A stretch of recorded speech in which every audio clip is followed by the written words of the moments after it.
তৃণমূলের জনপ্রতিনিধিদের নামে নিখোঁজ পোস্টার পড়ছে, কখনো সাংসদ তো কখনো বিধায়ক। এর পিছনে কি গোষ্ঠীদ্বন্দ্বের ছায়া, নাকি বলুন তো ভোটে জিতে নেতারা এখন বেপাত্তা হয়ে গেছে 26-এর আগে? তবে এ নিয়েও কিন্তু হাওয়া গরম।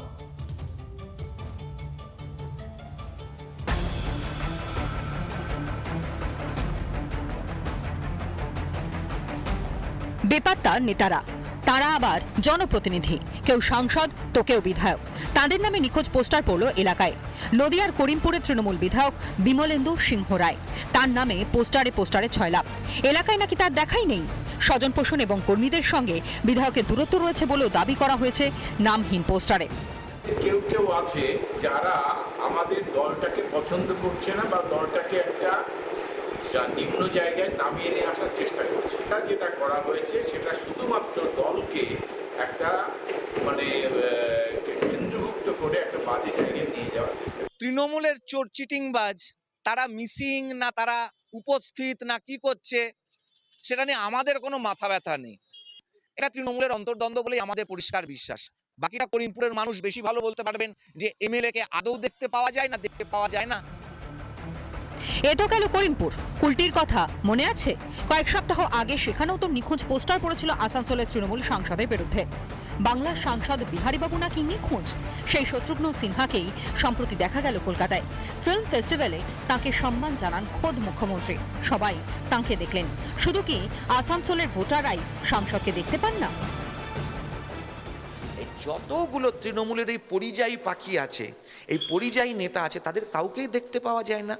কিন্তু তৃণমূলের নেতারা এদেরকে বহিরাগত দেখতে পান না। এরাই হচ্ছে আসল বহিরাগত, যাদেরকে এলাকায় দেখতে পাওয়া যায় না। এদেরকে শুধু ভোট জেতানোর জন্য সেন্টিমেন্টের সুরসুরিটা ব্যবহার করে ভোটটা জেতানো। বহিরাগতদের বিরুদ্ধে সুর চড়ায় তৃণমূল, তাঁদের ভোট পেতে আবার বহিরাগতদের প্রার্থী করে, সম্মান দেয়। ভোটাররা শুধু পোস্টার লাগিয়েই প্রতিবাদ জানায়। এটাই কি তৃণমূলের এগিয়ে বাংলা? রিপাবলিক বাংলা। অপরাধ আর তৃণমূল দিনের পর দিন সমার্থক হয়ে দাঁড়াচ্ছে। আর এবার তো মানব পাচারও নাম জড়ালো তৃণমূলে। মানব পাচার, নারী পাচার চক্রে চাই নাকি টিএমসির সংখ্যালঘু সেলের সম্পাদক আজমল সিদ্দিকী। আর তার সঙ্গে আবার তৃণমূলের কেষ্টবিষ্টুদের ওঠা বসা। ছবি সামনে আসতেই শুরু হয়েছে জোর চর্চা। দেখুন।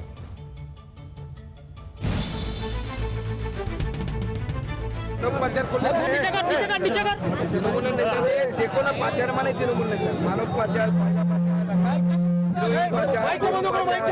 বালি পাচার, যদি তৃণমূল না করে তো তৃণমূল হবেই না। তৃণমূল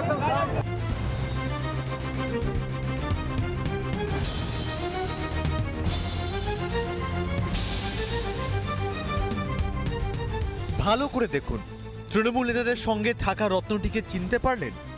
আজমল সিদ্দিকী, তৃণমূলের সংখ্যালঘু সেলের সম্পাদক। দলের রাঘব বোয়ালদের সঙ্গে উঠা বসা, এবার তারই নাম জড়িয়েছে মানব পাচার কাণ্ডে।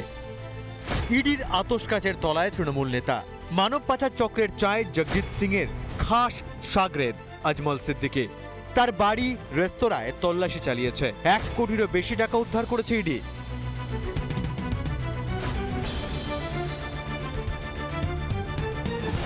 আজমল সিদ্দিকী কীর্তিমান তৃণমূল নেতা।